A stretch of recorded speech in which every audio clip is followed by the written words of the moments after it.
चितगिरी येथे पंढरपूर येथून आलेल्या वारकऱ्यांचा भव्य सत्कार। श्री क्षेत्र पंढरपूर प्रवास करून आलेल्या सर्व वारकऱ्यांच्या स्वागतासाठी भोकर तालुक्यातील मौजे चितगिरी येथे दिनांक 10 ऑगस्ट 2026 रोजी भव्य सत्कार, मोफत आरोग्य तपासणी शिबिर व महाप्रसादाचे आयोजन करण्यात आलं होतं। विशेष सेवा लायन्स हॉस्पिटल नांदेड यांच्या वतीने मोफत तपासणी व मोतीबिंदू शस्त्रक्रिया, ओमकार ऑप्टिकल्स भोकर यांच्यातर्फे मोफत नेत्र तपासणी, सर्व वारकऱ्यांना वृक्षारोपण देत भव्य सत्कार करण्यात आला। यावेळी उपस्थित असलेले श्री दयाळगिरी महाराज चितगिरीकर, हबप दशरथ महाराज अंभोरे, सुधाकरराव देशमुख, विजयकुमार देशमुख, दिलीपराव देशमुख, माधवगिरी महाराज, अवधूतगिरी महाराज, प्रकाश देशमुख, विजय बोंबलवाड, रामकिसन पांचाळ, दिलीप कुंडलवाड, रामदास पांचाळ, गंगाधर कुंभारवाड, मारुती कागदेवाड। कार्यक्रमाला प्रमुख उपस्थिती प्रकाशराव देशमुख, भोसीकर, माजी जिल्हा परिषद सदस्य सभापती श्री बालाजीराव सोनटके, समाज कल्याण सभापती छत्रपती संभाजीनगर, माजी जिल्हाध्यक्ष गोविंदराव शिंदे नागेलीकर। कार्यक्रमाचे आयोजन गोविंद दिगंबर पाटील ढगे, युवा सेनेचे जिल्हा प्रमुख विकास माधवराव देशमुख यांच्या वतीने करण्यात आले।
छत्रपती शिवाजी महाराज की जय। जय भवानी, जय भवानी, जय भवानी, जय भवानी।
सर्व पंढरपूरचे वारकरी असतील पैदल वारी जातात। त्याच्यामध्ये आमचे काका सुधाकररावजी देशमुख हे परतवारीला जात असतात। त्यांनी 1.5 महिना 2 महिने जे वेळ लागतो परतवारीला तेवढा वेळ तिकडे असतात। त्यांनी येण्याचा उत्साह आणि आम्ही सुद्धा 2 दिवस तिथे यांना भेटायला जातो दरवर्षीप्रमाणे 4-5 वर्ष झालं। त्या निमित्ताने गाव यांना काही त्रास झाला का डोळ्याचा पायाचा हाताचा, कारण महिना चालणं सोपं नाही। आपण भोशीपर्यंत 3 किलोमीटर जाऊ शकणार, पण त्यांनी कमीत कमी 200-300-400 किलोमीटर पैदल जातात। त्या निमित्तानं आमचे दाजी असतील गोविंद ढगे पाटील, मी असेल, सर्व आम्हाला जे सांगितले मार्गदर्शन केले, माधव काका, विजू काका, गोविंद भाऊ सर्व इथं उपस्थित यांनी सांगितले की बा आम्ही त्यांच्या कानावर टाकलो की काका आम्ही असा उपक्रम ठेवला आहे। तर त्यांनी आम्हाला सांगितले की बा 100% उपक्रम तुम्ही ठेवला पाहिजे। डोळ्याचे पेशंट असतील बरेच आमच्या गावामध्ये, काही जे दुखणं आहे लॉयन्स हॉस्पिटलची आहेत, जंगमवाडी वर्कशॉप कॉर्नर भोशीचं डोळ्याचे असतील, जे काही असतील PSCचे लोक, त्यांनी पूर्ण शिबिर घेतलं इथं। त्यांचा इलाज आता बी चालू आहे, सगळ्या चांगल्या प्रकारे आहे। उपक्रम आमचे दाजी गोविंद ढगे पाटील यांच्या माध्यमातून त्यांची पूर्ण मला सांगितले, मी सगळ्यांच्या कानावर टाकलो आणि वारकऱ्यांचे आमच्या वतीने सत्कार झाले आणि आम्हाला आनंद वाटते की बा एवढा वेळातला वेळ, शेतीचे काम आहेत, पिकाचं नुकसान आहे, वरून राजा कवा नुकसान करेल माहित नाही, पण हे वेळ काढून महिनाभर पंढरपूरच्या वारीत जातात, कारण ते पांडुरंगावर विश्वास ठेवतात आणि पुरेपूर कोणत्याही कार्यक्रमात आम्ही 2 जण त्यांच्या पाठीमागे खंबीरपणे उभे आहोत।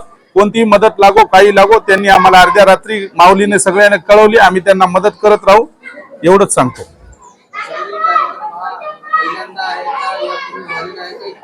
शिबिर 7-8 वर्ष हे 8 वर्ष झालं। हे कार्यक्रम भाऊ परतवारीहून येतात, ते कार्यक्रम 8 वर्षांपासून चालते। आमचं शिबिर पहिलं वर्ष आहे आणि त्यांच्या आशीर्वादाने आम्ही हे पुढे कार्य असं चालू ठेवत राहू। त्याचप्रमाणे आज आपण वृक्षारोपण देखील या निमित्तानं वाटप केली आहे त्या संदर्भात आज आमच्या छोट्याशा चितगिरी नगरीमध्ये दरवर्षीप्रमाणे आम्हाला जी उत्सुकता असते की पंढरीच्या वारीची, दरवर्षी आम्ही कमीत कमी 10-15 वर्ष झालं आम्ही दरवर्षी जाऊन 2 दिवस का होईना वारीमध्ये भेटून सर्वांना आनंद उत्साह साजरा करतो. आणि आमच्या इथं कमीत कमी 7-8 वर्षाच्या वर झालं दरवर्षी गावामध्ये महाप्रसाद परत वारी निमित्त होतो. आणि आम्ही दरवर्षी वारकऱ्यांचे गेलेल्या सत्कार करतो. यावर्षी नवीन उपक्रम म्हणून वारकऱ्यांचे आरोग्य तपासणी आणि गावकऱ्याचे पण आरोग्य तपासणी, तसेच जे बी आमच्या इथले 30-40 वारकरी गेले त्यांचा हार, पुष्पगुच्छ व प्रत्येकी एक सामाजिक बांधिलकी म्हणून आणि झाडे लावा झाडे जगवा हा उपक्रम राबवून आम्ही प्रत्येक वारकऱ्यांना आणि गावात येणाऱ्या पाहुणे मंडळींना प्रत्येकी एक केसर आंब्याचं झाड हे आमच्या वतीने प्रत्येक वारकऱ्यांना देण्यात आलेला आहे. आणि हा आम्ही आमचे जे बी मार्गदर्शक आहेत यांच्या मार्गदर्शनाखाली दरवर्षी हा उपक्रम राबवू. एवढे असेच आशीर्वाद असू द्या.